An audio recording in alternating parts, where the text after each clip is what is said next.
Republicans and Democrats need each other. That's what we don't admit, because we keep each other from going too far one way or the other. The fringes taking over. I myself, I'm an independent. I've voted both ways all my life. So I'm not a registered Republican. But once the judicial system was used on him, to me, that was messing with our Constitution. And that's not America. And that's what, got me back the other way, that I'm definitely voting for him.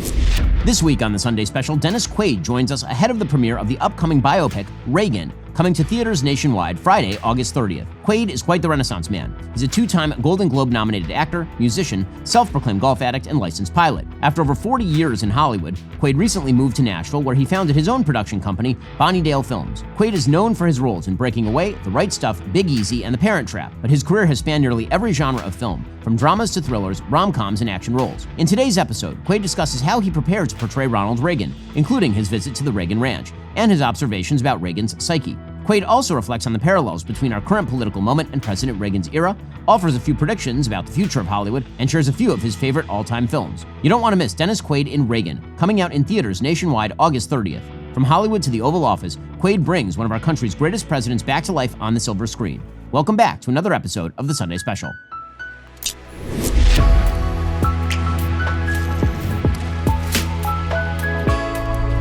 Dennis Quaid, thank you so much for stopping by. Thank you, Ben. Thanks for having me. Yeah, absolutely. So let's jump right into it about the film. So obviously, it's the first biopic of Reagan, which is in and of itself totally insane. He's one of the most historic presidents in American history. He left office when I was 4 years old. I'm now 40. So why don't we start with, what do you think took so long? Why didn't Hollywood do this earlier? He was a Hollywood guy. You would imagine it's a pretty good Hollywood story. What took Hollywood so long to make this film? Yeah, no kidding. That's a really good question, and I don't know if I can really answer it, but I do know that this script, Mark Joseph, who was like the producer who really championed this thing, he's had this script since 2008. I think that's when it began, and then it was a question of financing and everything, and I don't think the studios really wanted to make it. There wasn't much interest around for it, and so he basically independent financing, which I'm really glad that we had, to tell you the truth, because we had control over the story. And I was first asked to do it in, it was 2017 that Mark came to me. And it took me a while to say yes, to tell you the truth, because Reagan was my favorite president. I lived through all this. I voted for Jimmy Carter in 76. That was my first time I could vote. But then I voted for Reagan in 80, and I went back home there in California. My roommate said, "Who'd you vote for?" I said, "Reagan." He said, "You're kicked out of the hippies." So I turned in my card, and that was it. So you get the script, and you're thinking about it. What were sort of the considerations as to why you at first didn't want to do it? Obviously, you said your favorite president, but were there career considerations also, given the fact that Hollywood is pretty famously not super receptive to warmth toward even mildly right-of-center ideas? Well, as far as all that politics of it went, no, that didn't really come into my thinking about it. I said, a shiver of fear went up my spine when they asked me to do it, because Reagan's like Muhammad Ali. Everybody in the world knows what he looks like, walks like, talks like. Everybody's got a story. Everybody, they all have an opinion. Negative or positive about him, but at the same time, he looms large in anybody's life that's over like 45, 50 years old, and so that I didn't want to do an impersonation. I guess I was a little afraid of being judged, and all that too, and I didn't really think I really looked like him or could get there, and so it took me a while, but mainly it was about putting all the exterior stuff aside. For me, it's acting is about what makes people tick, and you have the public persona, but you have to be able to get behind that as an actor in order to make someone come alive and not just be an impression. So let's talk That about took that. a while. Yeah, So I didn't say yes and I didn't say no. So how do you get into Ronald Reagan's head? Obviously, you have writings by Ronald Reagan, you have biographies of Ronald Reagan. Right. How do you go about doing the research into playing a real life gigantic figure like that? Well, before I said yes, I read a couple of biographies about him, besides having lived through all of everything I lived through, And but then I got invited to the Reagan Ranch, which was the Western White House back then. Reagan bought it after he was governor of California. And it's not open to the public. A group of friends bought it after his death and kept it exactly as it was when he and Nancy were there. I mean, their clothes are in the closet still. You expect him to come back, any time. But I went up the worst road in California, 5 miles of it to the top of that mountain, and came out through the gate. And that's when I made up my mind, basically, because I felt like I got him. I could feel him there at that place. And it was very obvious that Reagan was actually a very humble man. He really did do all the work around there. You can feel that. And the house itself, the Western White House from back then, it's maybe 1,100 square feet. And, very modest. The bed was a king-size bed, but it was 2 single beds that were zip tied together. It was, you could just feel both of them, he and Nancy, in that place. And that's where I made up my mind to do it. One of the things that's fascinating when you read biographies of Reagan is that pretty much everybody who knew him, maybe except for Nancy, talks about him having this sort of inner reserve. How he would, he would be in the room with you, and obviously he would interact with you, but there was a part of him that he sort of kept behind a wall. What do you think that was? That's the thing between the impersonation and getting to the person, but what makes them tick. I've played several real people in my life, and I feel like I have a responsibility to those people to whether it be Doc Holliday, who's not even alive anymore, or Jimmy Morris in the Rookie, to do it from their point of view, because that's the way we live our lives, from our point of view. And there was that thing of Reagan. I heard from everyone that knew him that there's this impenetrable space that he always had. That this is the great communicator. You're quite jovial of a person, but there was this place that you couldn't get past as well, a very private place. And I think that was always there with him from childhood, really. And I think it had something to do with people. A lot of people coming at him. As far as, being so public, he had to have that, even in a crowd, to be able to have his privacy, in a sense. And I think that's also was kind of a place where he, that was really where he would go in prayer or meditation or whatever you want to call it. But that place was reserved, and I think he really needed something like a place like that, because the world was always coming to his door.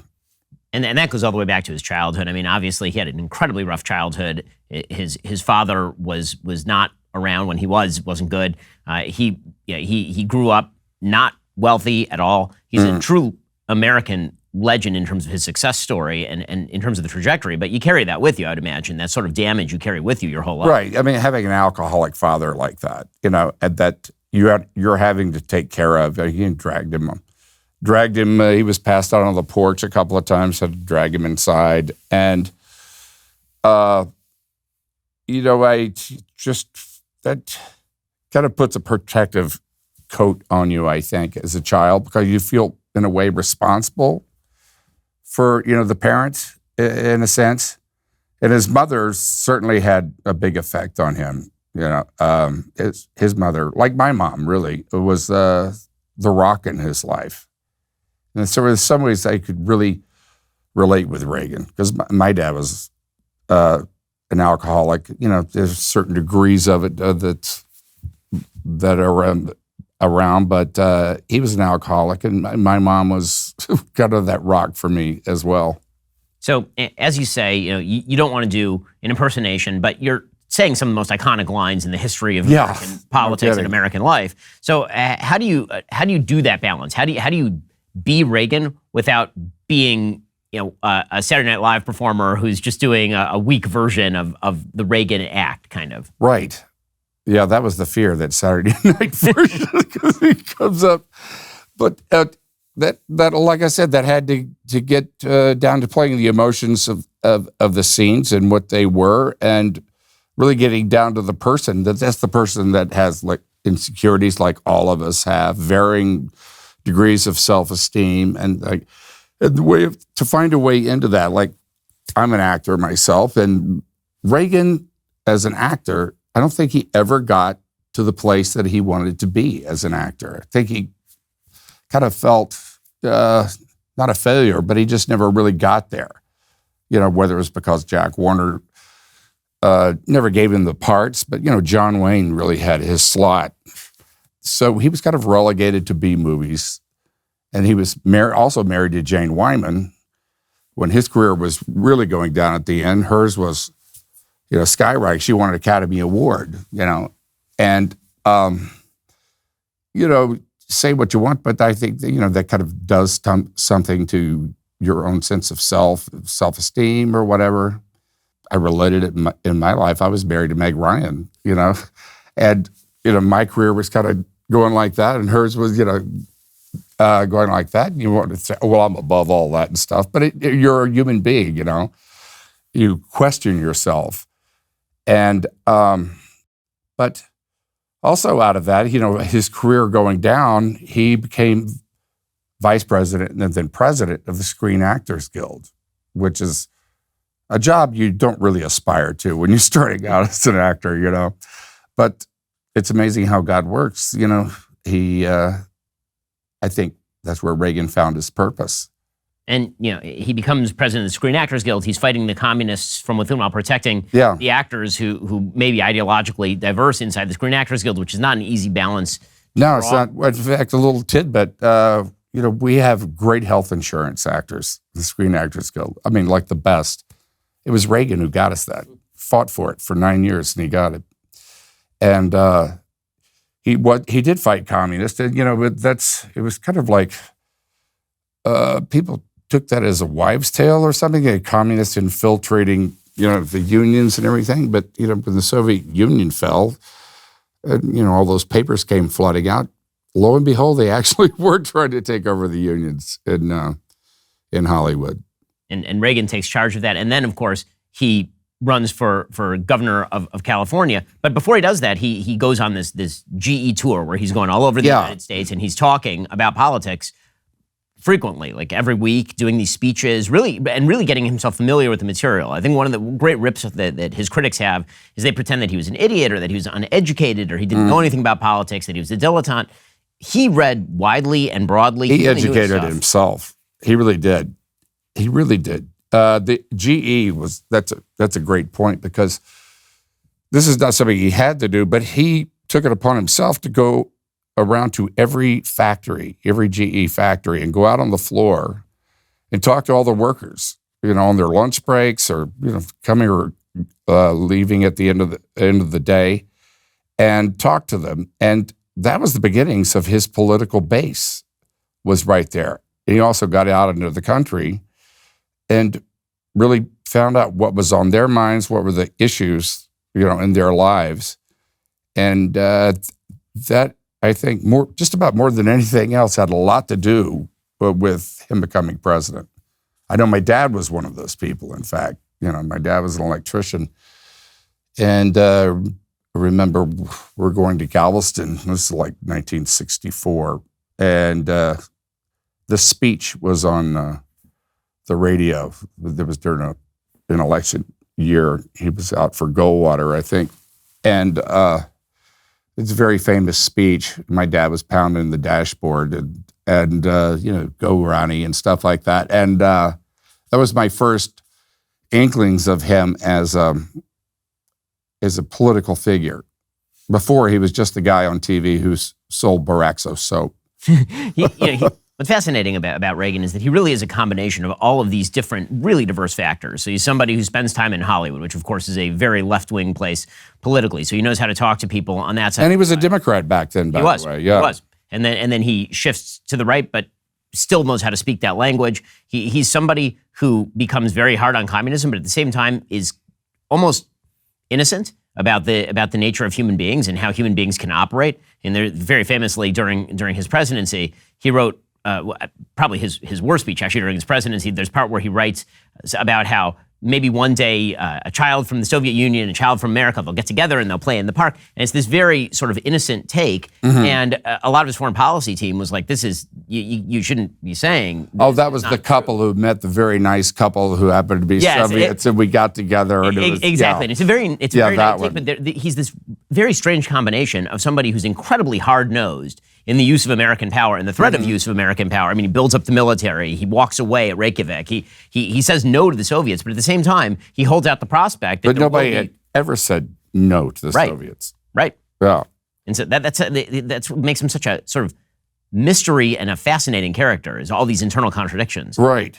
And, I think when he was elected president, he was, called a warmonger. He was definitely going to get us into a nuclear conflict with the Soviet Union. There was, but it took a Cold Warrior like that to win the Cold War. Before that, we'd had Carter, who was, this is not against Carter, but he was what he did in the Middle East with, peace with Egypt and Israel. I mean, that was quite an accomplishment and everything. But with the Soviets, we had given away the B-1 bomber. We had appeased them. And America is sort of like that speech that you were talking about Reagan has, that innocence that we just want to be friends with everybody. That's a, natural thing for us to do. And we don't see why it couldn't be that way. And, appeal with reason. But, the people in the Soviet Union and Iran, you go through it, most of the world didn't grow up like we did. It's a very brutal world out there with, and a very brutal reality. And when America is like that, or, I think they sort of laugh at us a little bit, or they take advantage of it for sure, because they see it as weakness. So, when you look at Reagan, obviously you've identified as a political independent for a long time in Hollywood. This election, you've said that you plan on supporting President Trump in the election. What are the sort of similarities that you see between President Trump and Reagan? Obviously, very different in a lot of ways, but there are some similarities too. Well, I think it's just more the circumstances of the world right now. I mean, you go back to 1980, 1979. We had the hostages, which nobody talks about. We have hostages right now in the Middle East. I don't know why nobody talks about them. We had that. The economy was in a bad place at the time, with gas, oil, being a big thing. Inflation was high. And a lot of the very same circumstances, I think. In fact, Carter had even made his famous malaise speech that, America was in. And, Reagan came along and said, no, we're not a nation in decline. We are going up. We're in a shiny city on a hill, and we're gonna get back to that. And people believed him. He inspired people. And, that's why he won the presidency, I think. Well, one of the things that's amazing about Reagan is that you look at his first term, and he has a rough first couple of years. In the economy, obviously, he's trying to quash inflation, and that means that he has to radically increase the interest rates using sort of Volcker's plans. And by 1982, his popularity is waning a little bit, and then he sort of kind of roars back in 83, 84. He wins this enormous victory in 1984. And you look at the way that America is now, And one of the things that you wonder is, no matter how successful any president is there a possibility of anything like that sort of American unity again? And it feels like sort of not. And maybe that can just be chalked up to the fact that it used to be that Ronald Reagan and Tip O'Neill would battle it out, and then they actually kind of liked each other and would have conversations. Yeah, they would get together like after 5 o'clock. That's what they said. We're going to be enemies until after like 5 o'clock, and there were just a couple Irishmen having a beer, and Tip O'Neill would be at the White House, and they, at least they had a conversation with each other, back and forth, and also. Reagan was elected in 1980. The hostages, the Iran hostages, were freed like 20 minutes after he took office because I think Iran knew that he wasn't going to take anything from them.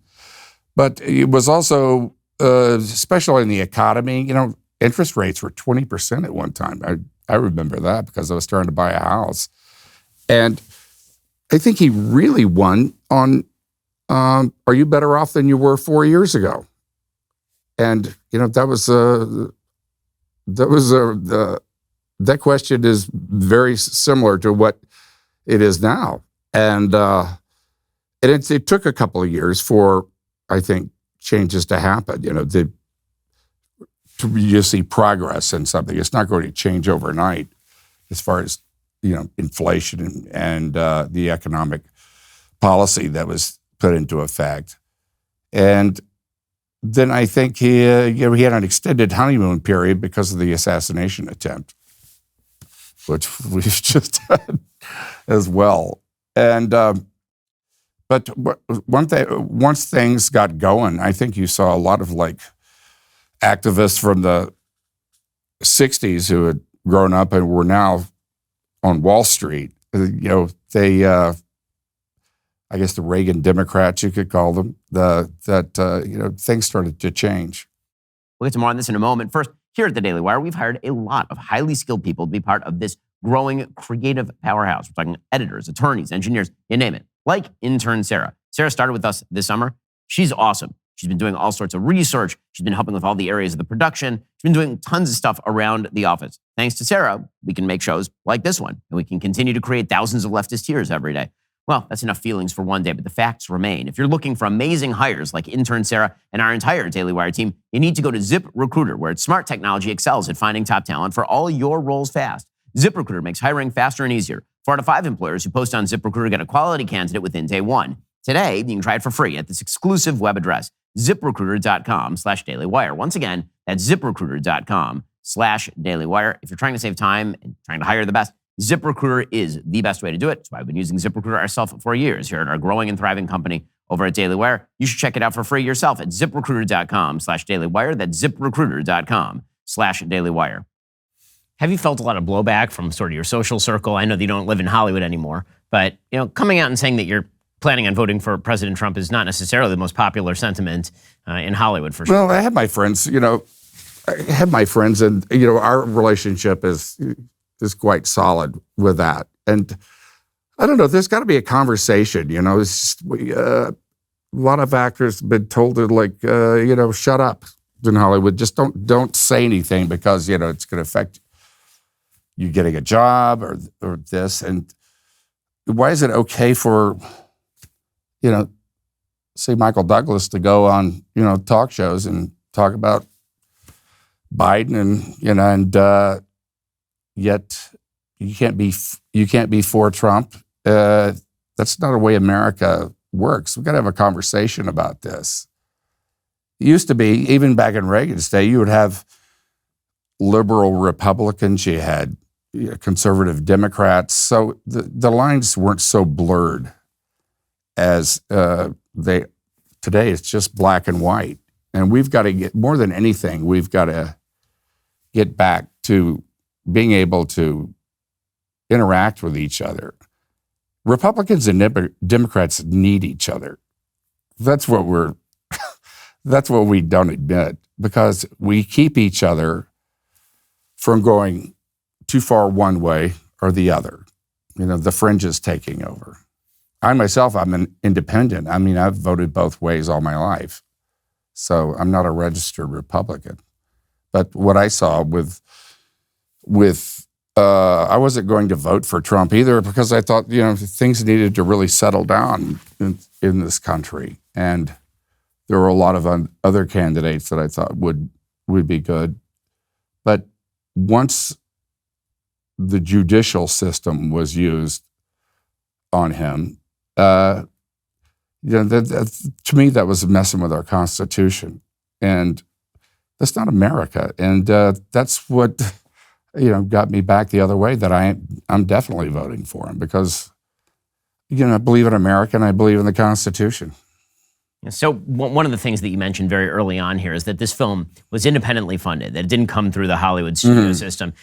Do you think that that's going to be the future of where Hollywood goes, that you're going to see a lot more independently funded films, whether it is through people like Mark, whether it is through Angel Studios or through all of through your production house? That sort of the studio system has been essentially broken because the theater model has largely been broken, and somehow so has the streaming model. So by COVID, and even before COVID, they were having trouble with that. When I first came to LA, and back in those days, each studio, say 5, would be producing at least 40 movies a year. That's a lot of movies. That was like 200 studio movies that are coming out, and they would be all places on the spectrum of genres.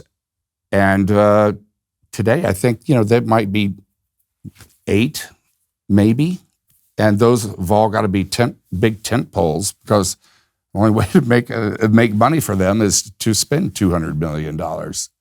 And so that's really changed. But more than that, I think that Hollywood has sort of lost its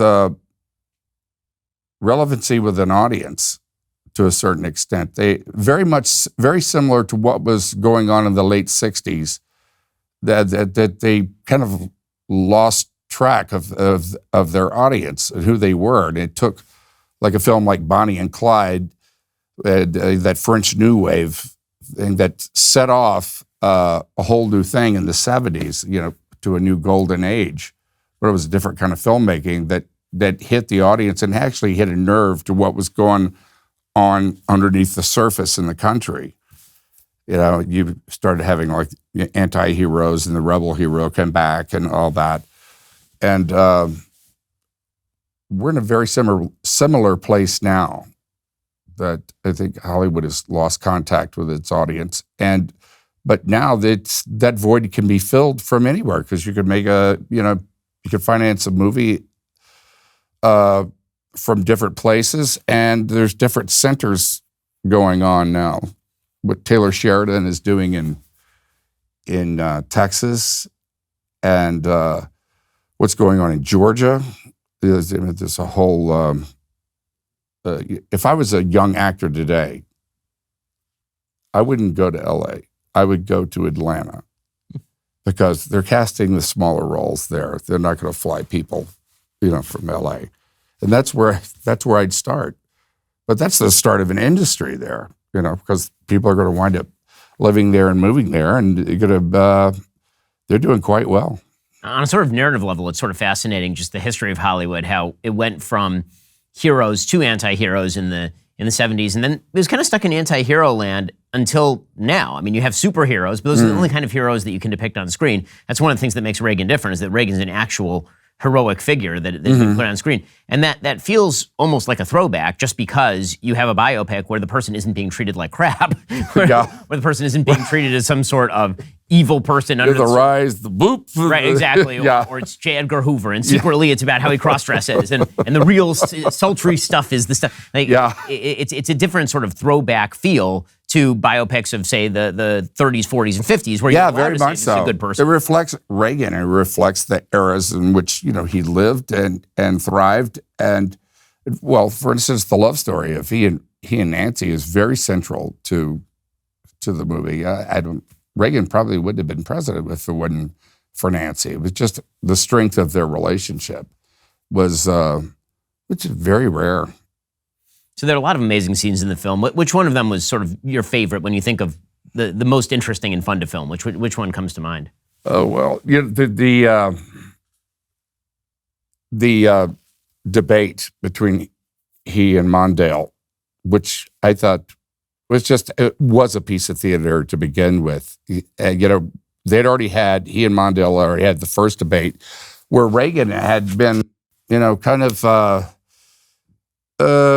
loose on the facts and whatever. He just didn't perform well in the first debate. And so they were talking about he was too old and this and that. I think he was, 74 at the time or something. And so the second debate, he did the famous, he was asked the question. It was a great setup. And he just said, "I will not, for political purposes, take advantage of my opponent's youth and inexperience," which was fantastic. And even Mondale laughs, okay?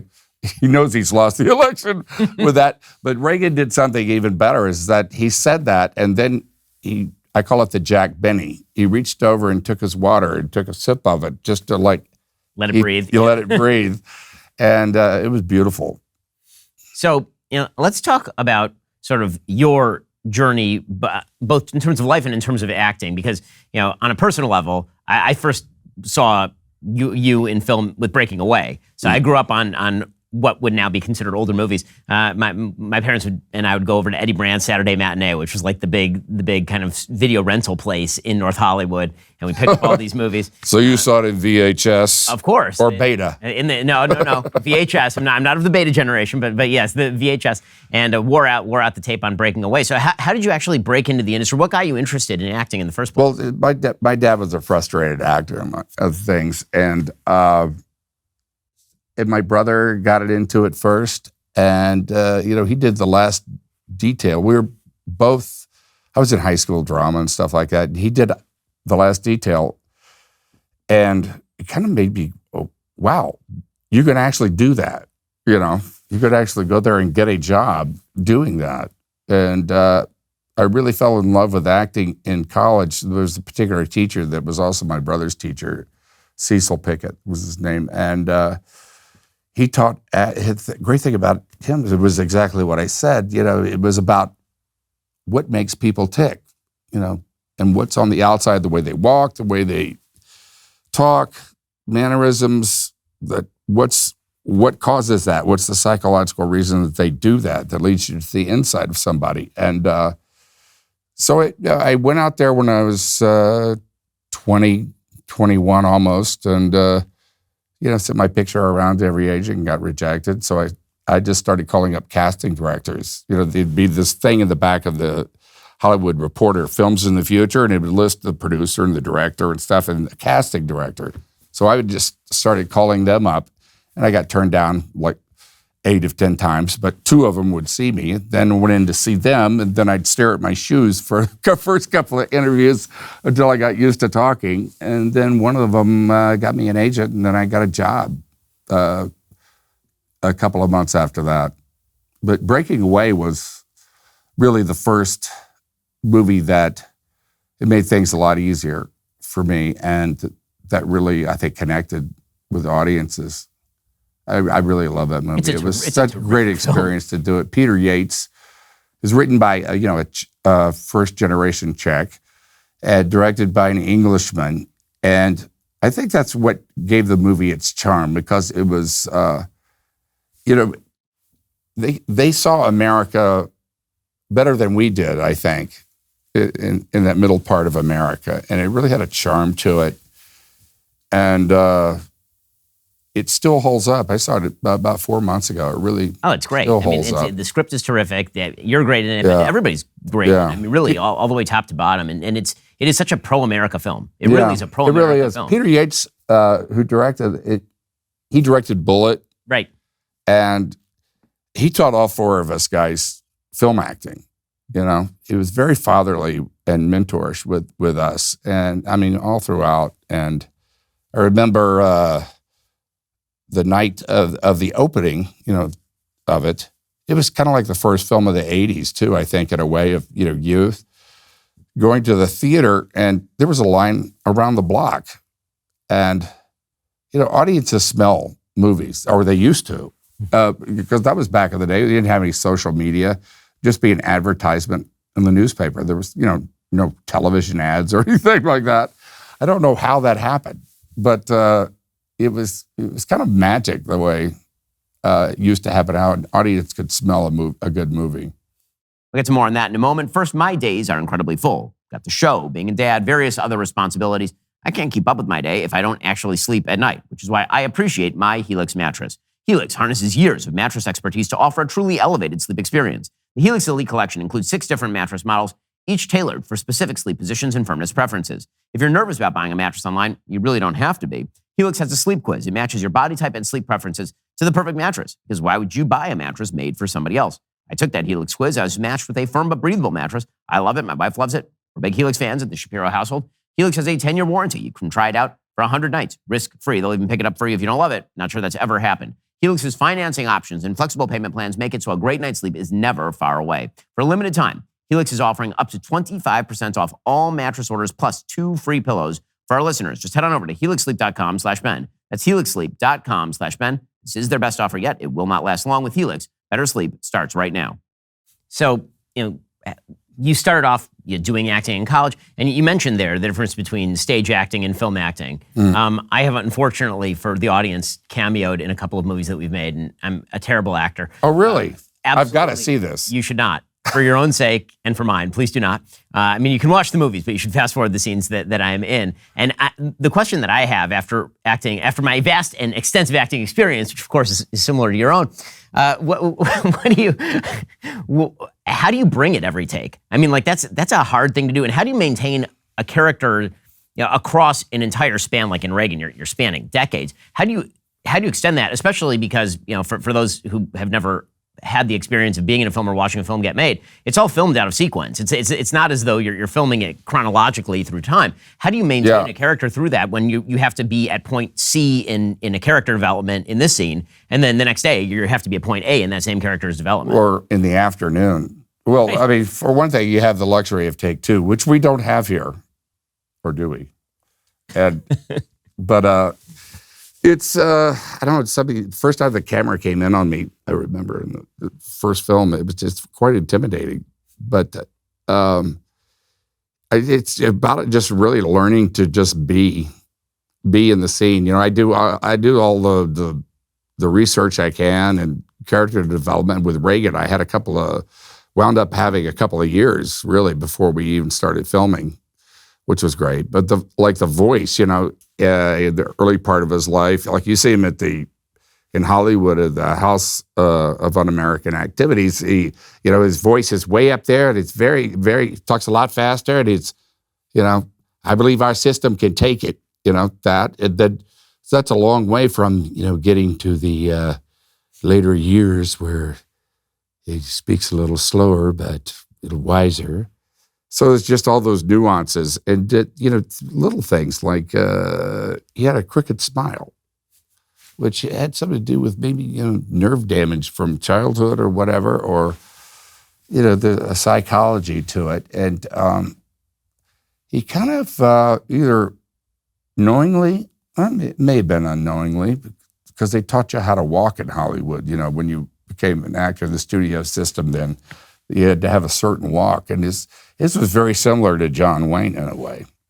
And so little things like that, that all add up.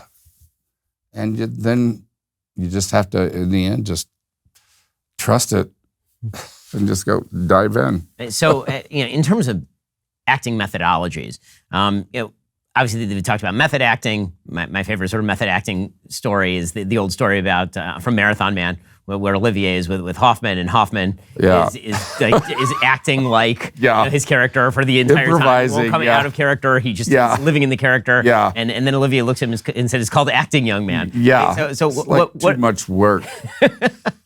So how do you address a part? I mean, obviously there are people like Daniel Day-Lewis who live in the forest with a bow and arrow for 3 months to prepare for Last of the Mohicans or whatever. Does he still? He might. I don't know. Yeah, I know he doesn't want to work. He says he doesn't want to work, but anymore. It really kind of comes down to, that's kind of like, I guess, when you get asked these questions and stuff like that, you got to give responses like that and try to put it into a method or a way of work. But I find that most people I work with, and myself too, is just, you come to work and you've been hired because they think you're right for the part, and you do your work to do it, and then you just do it. I guess I used to think a lot about, when I was younger, I used to angst about technique and this and that and the other, but I think it's part of just like learning it and then forgetting it, and then you just go do it. Like you do your show every day, you know what I mean? Sure, you do your show differently than when you first started doing your show, when you got into the business, right? You don't angst about as much stuff as you used to, because it's become very natural to you. And great thing. It's a really great job to have if you can get it. It's great work if you can get it, being an actor, because it beats working for a living. So you entered Hollywood, as you say, really, really young. I mean, 20 years old, and you're already starting to get movies, and you do Breaking Away. And then you talk openly about this. You get sucked into sort of the celebrity culture. So you develop an addiction. You overcome that addiction. Well, what is it like being a young star in Hollywood, and how hard is it to back in the 70s? Man, it was fun. It was really fun. Well, that's what, like cocaine back then was like in movie budgets and stuff. And, there was this, I remember there was a cover story in People magazine about cocaine, about how it wasn't addictive and, it was a party drug and, harmless. Then John Belushi died, and that kind of really changed everything for everybody. But my personal experience was that, it was fun. Then it was fun with problems. And then it was just problems. And affected my sleep. I think it affected my work. I really do think so. And, it affects your life. When your life kind of becomes unmanageable about it. That's when you have to do something. But I had one of those white light experiences. I had a band at that time, and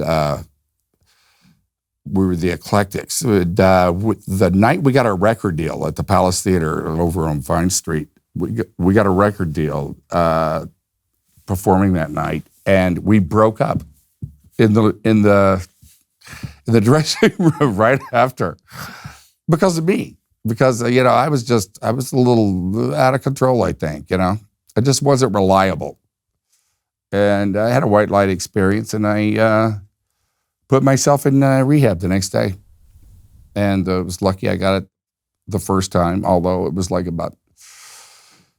about 3 years of like grinding my teeth, and what it does to your nervous system, pretty much grinds those synapses down, and but to stay away from it, it was kind of like grinding my teeth, and I went meetings and stuff, meetings every day, and I because they say it's a spiritual problem is really what it is. You're trying to fill a hole there that it's a spiritual hole, really. And that's what drugs are. They make you feel like everything's great, but you take away the drug and that's gone. But it's a spiritual problem, and that's when I've read the Bible like about 5 times in my life over different periods, and then I started getting back into that. And before that, I'd read go back. I'd as far as my history on that is I grew up Baptist, Southern Baptist, and I became disillusioned with churchianity, I think around 12, 13, which I think a lot of teenagers start to question their life anyway. And I read a book called Siddhartha, Herman Hesse, which really turned me towards Eastern philosophy, because it's a very new thing, and an Eastern religion, Buddhism, Hinduism. I read the Dhammapada, I read the Bhagavad Gita, I read the Quran, and as well as the Bible. And but when after rehab, I went back, and this is after about 3 years, and I read the Bible again, and really what stood out were the red words of Jesus to me, and that's what started for the first time for me, a personal relationship with God, which continued to nurture and grow and ebb and flow. But that was the thing that I think that really got me through it. So you've left LA. You don't live in LA anymore. You moved over to Tennessee. Yeah. How's that transition been for you? I just love it there. I grew up in Texas, and so it feels like home at the same time. In fact, my grandfather was 10 miles from Tennessee as an infant, and they went to Texas in a covered wagon in 1902. So I have a lot of cousins there to begin with. And of course, music, which has always been a part of my life.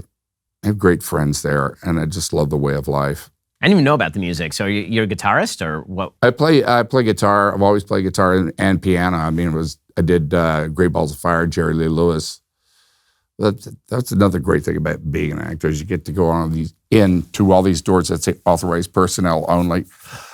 Yeah, Jerry Lee Lewis was like one of my teachers, one of my piano teachers. So get to do a lot of really fun things when you're an actor.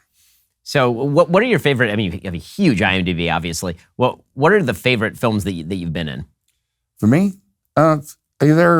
like kids, Reagan is now actually has taken over as number one from The Right Stuff, which was my favorite movie before I did Reagan. And I have a different standard for myself. It's about the experience that I had when I was making it. Like The Right Stuff came out. I mean, it didn't do well at all, actually. It's become a classic, but at the time it didn't do well at all. But it was about the time of, I grew up in Houston, Space City. It was Gordo Cooper was my favorite astronaut. He lived 3 miles from me in LA. I got my pilot's license on that. Chuck Yeager was on the set every day. That's a fantastic time. But I would say The Right Stuff, Reagan, Breaking Away, Frequency, The Rookie, Far From Heaven. I have some I'm not so proud of, but those I have a good little family of there. I've been around long enough to have a few good ones. The Parent Trap. Mm-hmm. Parent Trap gave me a new whole second career. Yeah, no, my sisters grew up on that film. Yeah, I will admit I've watched it more than once. Yeah. Actually, everyone, all my producers in the back are cheering right now. Yeah. I just showed it to my kids 2 weeks ago. Maybe we were on vacation, and my daughter and her cousins wanted to watch it. So right. Well, I tell them, I say, I used to be your babysitter. They grow up because your parents had put it on. You'd watched it 40 times while they were in the other room doing what they wanted to do. Exactly. How would you deal with failure? Obviously, we all deal with failure, and I think that's the side of American success that people don't often see, is all the failures that lead to the successes or that are the after effects of a success. How do you deal with you put an enormous amount of sweat and toil into a movie, and it doesn't end up being what you want it to be, or it fails at the box office? Very disappointing, man. It goes right to your self-esteem and everything. Failure does, and people don't like to talk about it or whatever. But it's failure actually that if you survive it, you get up off the floor. It's actually can make you better. I think everybody's got to have failure in their life, and it's about sticking with something. I think. I think that's half of the thing about even wanting to be an actor. You're kind of set up for failure just to try to become an actor. There's 40,000 actors in the Screen Actors Guild only 1% are working on any given day. You just got to figure you're going to be one of those 1%, and no matter what. So you got to have a tough skin to a certain extent too, but also acknowledge what was wrong with something. So you talked a little bit earlier about the fact that Hollywood needs to tell some different types of stories. Obviously, Reagan is the beginning, I think, of a lot of that. It's a huge movie. It's sprawling. It's awesome. People who don't know Reagan's legacy are going to learn more about Reagan than probably they would through any other medium. The movie will reach more people than anybody will ever read a Reagan biography. Yeah, for sure. And that's very important. Yeah, first off, the movie's meant to entertain. That's what it's supposed to be, And it's for those who are like your age, you get a glimpse into what this country used to be like. And for those like my age, you reminded what this country was and what it still can be, too. It was a great time as a nation for us. And we went through the very similar times to push through and become a nation that believed in itself again.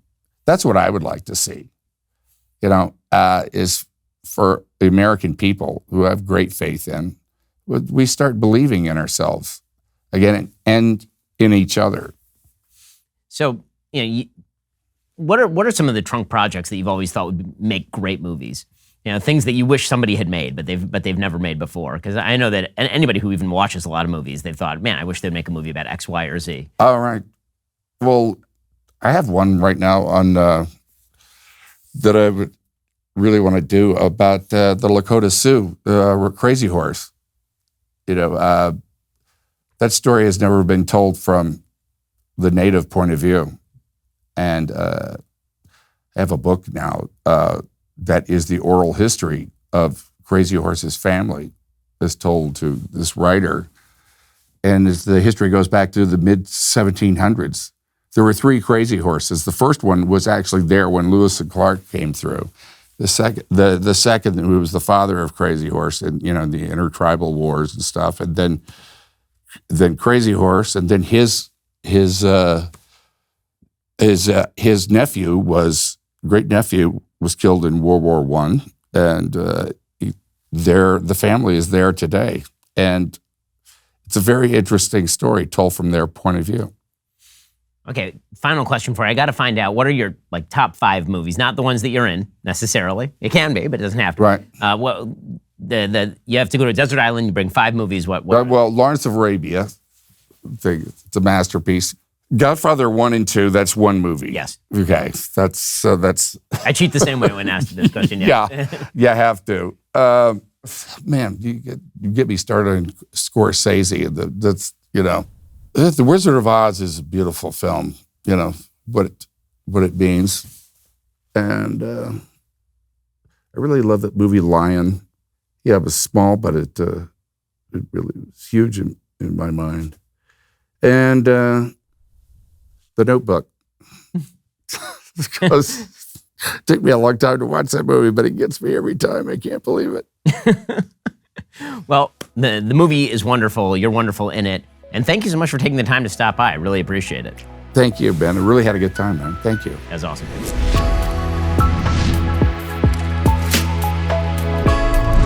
The Ben Shapiro Sunday Special is produced by Savannah Morris and Matt Kemp. Associate producers are Jake Pollock and John Crick. Production intern is Sarah Steele. Editing is by Olivia Stewart. Audio is mixed by Mike Coromina. Camera and lighting is by Zach Ginta. Hair, makeup, and wardrobe by Fabiola Cristina. Title graphics are by Cynthia Angulo. Executive Assistant, Kelly Carvalho. Executive in charge of production is David Wormus. Executive Producer, Justin Siegel. Executive Producer, Jeremy Boring.